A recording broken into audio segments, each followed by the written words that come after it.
ಇಲ್ಲಿಯವರೆಗೂ ಆನೆಗಳ ಉಪಟಳ ಜಾಸ್ತಿ ಆಗ್ತಾ ಇತ್ತು, ಚಿರತೆ ಉಪಟಳ ಆಗ್ತಾ ಇತ್ತು. ಈಗ ಹುಲಿ ಊರಿ ಒಳಗೆ ನುಗ್ಬಿಟ್ಟಿದೆ ಅಂತೆ. ಎಲ್ಲಿ? ಊರಿನ ಒಳಗೆ ಈಗ ಹುಲಿ ನುಗ್ಗಿರುವಂತಹ ವರದಿ ಬರ್ತಾ ಇದೆ. ಓಕೆ, ಉತ್ತರ ಪ್ರದೇಶ ಪಿಲಿಭೀತ್ನಲ್ಲಿ ನಡೆದಿರುವಂತಹ ಘಟನೆ ಇದು. ರಕ್ಷಿತಾರಣ್ಯದಿಂದ ಪಕ್ಕದ ಅಟ್ಕೋನಾ ಗ್ರಾಮಕ್ಕೆ ಹುಲಿ ಬಂದಿದೆ ಅಂತ. ಗ್ರಾಮದ ಗುರುದ್ವಾರದ ಗೋಡೆಯ ಮೇಲೆ ಹುಲಿ ಕೂತ್ಕೊಂಡಿದೆ. ಸೊ ಹುಲಿಯನ್ನ ನೋಡೋಕೆ ಈಗ ಜನ ಮುಗಿಬಿದ್ದಿದ್ದಾರೆ. ನೋಡಿ, ಆರಾಮಾಗಿ ಬಂದು ಕೂತ್ಕೊಂಡಿದೆ.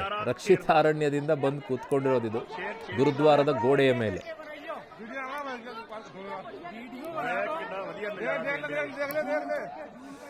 ಸೊ ಅದು ರಾತ್ರಿನೇ ಬಂದು ಕೂತ್ಕೊಂಡಿದೆ ಅಂತೆ. ಇನ್ನೂವರೆಗೂ ಅಲ್ಲೇ ಇದೆ ಅಂತಂದ್ರೆ ಅದು ಒಳ್ಳೆ ಊಟ ಮಾಡ್ಕೊಂಡೆ ಬಂದು ಕೂತಿರ್ಬೇಕು. ಕಾರಣ ಹಸ್ದಿದ್ದಿದ್ರೆ ಬೇಟೆ ಆಡಿರೋದು ಅದು.